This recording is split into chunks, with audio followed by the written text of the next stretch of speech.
여호와 하나님이 아담과 그의 아내를 위하여 가죽옷을 지어 입히시니라. 아멘. 아담과 하와가 동산 밖으로 쫓겨나게 되었습니다. 하지만 하나님께서 그들을 쫓아내시기 전에 했던 일이 있습니다. 바로 가죽옷을 지어 입히셨습니다. 이미 심판은 끝났고 그들은 동산 밖에서 이제 하나님께서 허락하신 심판, 그 심판 가운데 살아가게 됩니다. 그런데 성경은 우리 하나님께서 그 범죄한 자들을 향해서 가죽옷을 지어서 입히셨다라고 짧게 한 절을 기록하고 있습니다. 하지만 이 비록 한 절이고 짧은 구절임에도 불구하고 이 안에는 복음의 중요한 원리가 들어가 있습니다. 만일 하나님께서 심판만으로 끝이셨다면 인류의 마지막이 바로 이 장면이었을 것입니다. 하지만 하나님께서는 이 가죽옷을 지어 입히셨습니다. 먼저는 사람이 옷을 만들었습니다. 무화과 나무 잎을 엮어서 치마로 삼았습니다. 하지만 그 옷은 오래가지 않았습니다. 반면 하나님이 지으신 가죽옷은 달랐습니다. 가죽옷은 나무에게서 온 것이 아닙니다. 바로 짐승이 희생해야, 죽고 피 흘려야 가죽옷을 지어 입힐 수 있습니다.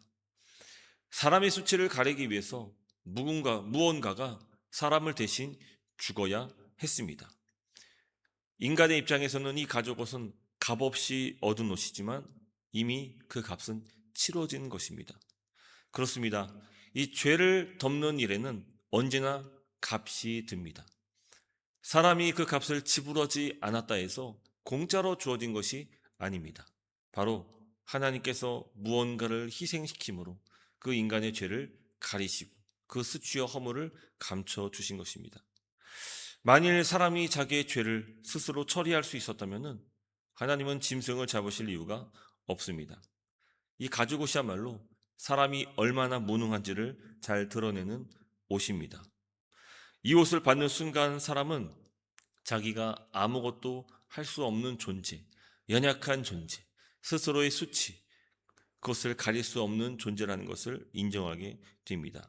하지만 문제는 사람은 그것을 인정하기 싫어한다는 겁니다. 그래서 스스로 책임지고자 이 무화과 나무 잎으로 옷을 치마로 삼아 입었던 것입니다. 사람은 지금도 그렇습니다. 더 노력하고 더 채우고 더 그럴싸하게 보이려고 합니다. 물론 그 수고가 나쁜 것은 아닙니다. 하지만 그것만으로는 결코 하나님 앞에 설 수가 없는 것입니다. 본문은 하나님이 옷을 지어 입히셨다고 말씀합니다. 어, 지어 준 것만이 아니라 입혀 주시기까지 하셨습니다. 지으신 분도 하나님이시고 입히신 분도 하나님이십니다. 아담이 짐승을 잡아서 하나님께 바치지 않았습니다. 하나님께서 짐승을 직접 잡으셨고 손수 가죽옷을 사람에게 입혀 주신 것입니다. 사람이 한 일은 아무것도 없습니다. 구원도 마찬가지입니다. 준비하시는 분도 하나님이시고 그 구원을 우리에게 입혀 주시는 분도 하나님이십니다. 우리는 받을 자격이 없지만 하나님께서 주시는 그 가죽옷을 우리는 입는 것이죠. 그리고 이 일의 심판 이후에 일어났다는 것을 보면 좋겠습니다. 하나님께서 죄를 눈감아 주신 것이 아닙니다. 죄는 죄대로 심판하십니다. 그리고 하나님은 그 죄의 수치로 얼룩진 그 인간을 가죽옷으로 덮어 주셨습니다. 공의를 포기하시고 은혜만 허락하신 것이 아니라 이 두 가지를 다 취하신 것입니다. 공의는 공의대로 또 사랑은 사랑대로 베푸신 것입니다. 그래서 여러분, 만일 이 심판이 없었다면 하나님께서 이 가죽옷을 입히신 것은 그저 값싼 위로에 불과했을 것입니다. 심판이 그대로 있기 때문에 그 옷은 은혜가 되는 것입니다. 그렇습니다. 하나님은 결코 죄를 가볍게 여기지 않으시면서 동시에 사람 죄인도 버리지 않으셨습니다. 그리고 그 둘이 한 자리에 모이는 그 장소가 바로 십자가입니다. 아담은 가죽옷이 의미하는 바가 무엇인지 몰랐을 것입니다. 그저 따뜻한 옷 한 벌 생겼다고 좋아했을지도 모릅니다. 그러나 성경 전체를 보자면 이 옷이 의미하는 바는 매우 중요합니다. 훗날 이스라엘 백성들은 하나님께서 허락하신 그 제사 제도를 통해서 양을 죽였고 짐승의 피를 통해서 인간이 죄를 사함받을 수 있다는 것을 알았습니다. 죄 지은 사람이 살려면은 반드시 짐승을 죽여야 했습니다. 그래서 히브리서 기자는 피 흘림이 없이는 죄 사함이 없다라고 말합니다. 그리고 그 모든 제사가 이제 마지막 온전한 제물이 되시는 예수 그리스도로 말미암아 종결됩니다. 그래서 세례 요한은 예수님을 바라볼 때에 보라 세상 짐을 지고 가는 세상 죄를 지고 가는 어린 양이다라고 말한 것입니다. 그래서 이 창세기 때 하나님께서 가죽옷을 입히셨던 것, 그 동물이 죽임당해야 했던 것, 그것은 장차 예수 그리스도 그분의 희생을 가리키는 것입니다. 우리 죄값을 대신 치르시고 우리에게 그분의 의를 입혀 주셨습니다. 그래서 바울은 자기의 서신서에서 그리스도로 옷을 입었다라는 표현을 사용하고 있는 것입니다.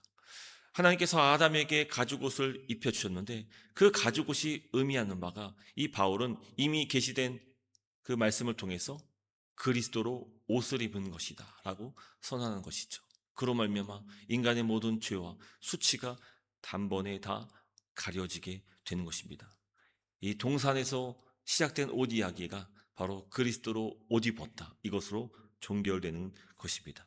그리고 저와 여러분 그리스도 안에 있는 모든 자들 성령으로 말미암아 그리스도와 연합한 우리 모두는 지금 다 그리스도로 옷을 입고 있는 것입니다. 사람이 하나님 앞에 설 때는 절대로 자기 자신 그 모습 그대로 나아갈 수 없습니다. 심판받는 것이죠. 하나님께서는 정죄하십니다. 하지만 그리스도로 옷 입은 자들은 하나님께서 받아주시고 그 하나님께서 손수 이루신 그 모든 구원의 공로, 행적들을 다 우리에게 적용해 주시는 것입니다. 그 옷은 내가 만든 것이 아닙니다. 사람이 만들 수 있는 것도 아닙니다. 또 내가 값을 일부 치를 수 있는 것도 결코 아닙니다. 하나님이 계획하신 것이고 또 준비시키신 것이고 또 이루신 것입니다. 그러므로 내가 하나님 앞에서 얼마나 내가 행위로 나아갔기 때문에 그분께서 나를 수치를 가려주시거나 죄를 용서해 주시거나 이런 것이 결코 해당되지 않다는 것을 우리는 이 복음의 진수, 이 복음을 통해서 분명히 알아야 하는 것입니다. 무엇을 입느냐에 따라서 달라지는 것이죠. 내가 내 스스로의 공로로 자기 옷 삼아서 입고 주 앞에 나갈 때는 결코 인정받을 수 없겠지만 그러나 이 창조 때 가죽옷으로 예표하셨던 그 예수 그리스도로 옷 입은 자는 오늘 주님께서 그 사람의 성별과 신분 고하를 막론하고 다 주님께서는 맞아 주시는 것입니다. 말씀을 맺도록 하겠습니다. 여호와 하나님이 아담과 그의 아내를 위하여 가죽옷을 지어 입히시니라. 이 말씀은 우리 신학자들이 말한 것처럼 원시 복음이며 이 복음의 진수가 바로 예수 그리스도로 말미암아 완전하게 환히 드러나게 됩니다. 그래서 이 구약은 점점 하나님의 구원이 어떻게 이루어지는지를 마치 이 카메라 클로즈업 하듯이 처음에는 초점이 흐리다가 점점 시간이 지나가면서 초점이 밝아지고 나중에 예수 그리스도로 말미암아 이 초점이 완전히 선명해지게 되는 것을 우리는 이 성경의 계시를 통해서 알게 되는 것입니다. 여러분 기억하십시오. 처음에도 그랬고 지금도 마찬가지입니다. 사람은 그 어떤 것으로도 자기 수치를 가릴 수가 없습니다. 오직 하나님께서만이 우리의 수치, 우리의 죄를 담당해 주시고 사해 주실 수 있는 것입니다. 바로 예수 그리스도의 죽으심, 십자가의 공로로 말미암아 이루어지는 것입니다. 그 옷을 우리에게 허락하신 그 주님을 예배하며 찬송할 수 있는 그런 저 여러분 될 수 있기를 주님의 이름으로 축원합니다. 우리 같이 말씀을 붙잡고 기도했으면 좋겠습니다. 우리 스스로 우리의 수치를 가리려고 시도했던 수없이 많은 그 시도들, 그러나 그것이 아무 의미 없음은 이미 성경에서 이미 이 창조 때 타락 이후로 우리에게 보여주신 것으로 우리는 알 수 있습니다. 주님께서 이루신 그 모든 공로, 그 공로로만 우리가 죄사함 받을 수 있는 것이고 그것으로만 우리가 하나님 앞에 나아갈 수 있게 된 것입니다. 오늘도 그 크신 은혜를 기억하며 또 감사하며 또 온전히 예배할 수 있는 그런 저희들이 되기를 간절히 소망합니다.